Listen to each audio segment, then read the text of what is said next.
the repeat poll, but it has pushed back on some of the demands that have been laid out by the opposition.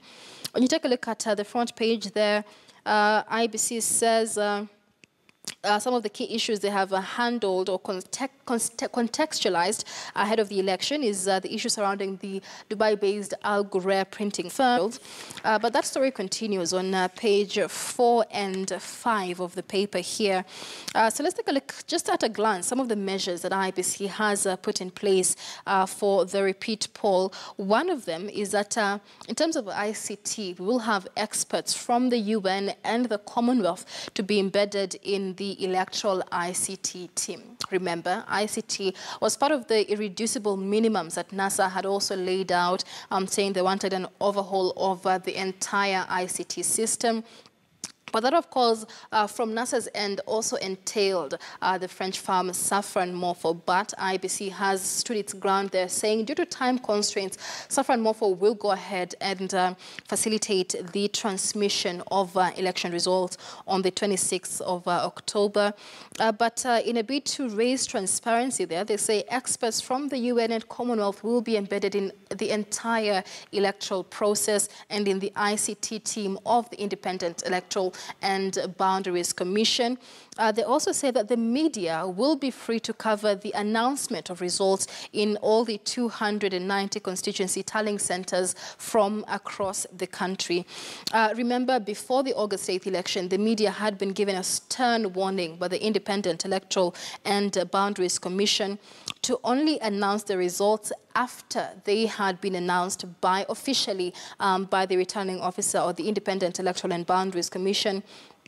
And that is what saw the media only rely on results that were being transmitted through the IEBC portal that had been made public the public could access during and after the August 8th elections.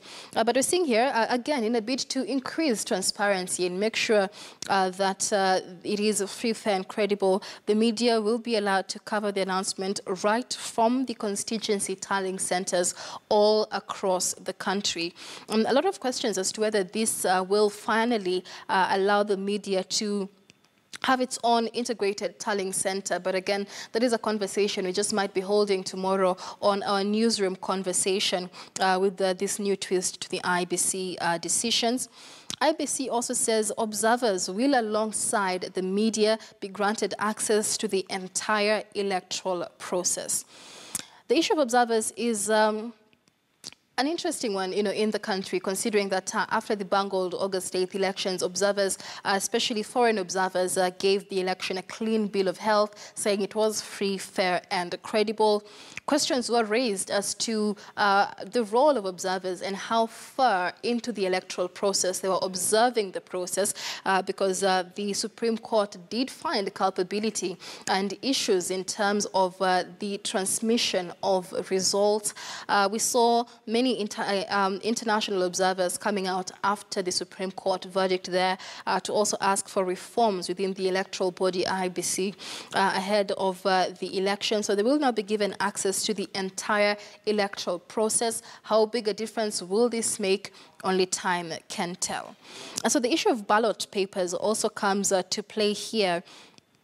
As of yesterday, of course, IEBC said due to time limitations, the Dubai-based firm Al Ghurair will still print the ballot papers. But we do also know that IEBC has struck a deal with UNDP to start shopping for a new supplier. So we're not quite sure yet what decision IEBC will be sticking with here. And of course, a lot of pressure coming from the opposition that Al Ghurair should not print these ballot papers. It is an interesting one to watch, considering that NASA has declined to attend that consultative meeting with the Independent Electoral and Boundaries Commission. So whether this will go in their favor really is something we'll have to wait and see. And finally, the transmission of results. IEBC says the French firm Morpho will provide the result transmission system for the repeat presidential poll. So according to page 4 of the paper, IEBC has tried to really please NASA or work according to the irreducible minimums that had been laid out by NASA, but not all of them, especially including Safran Morpho and Al Ghurair. And this is something we'll continue watching. But on page 5 of the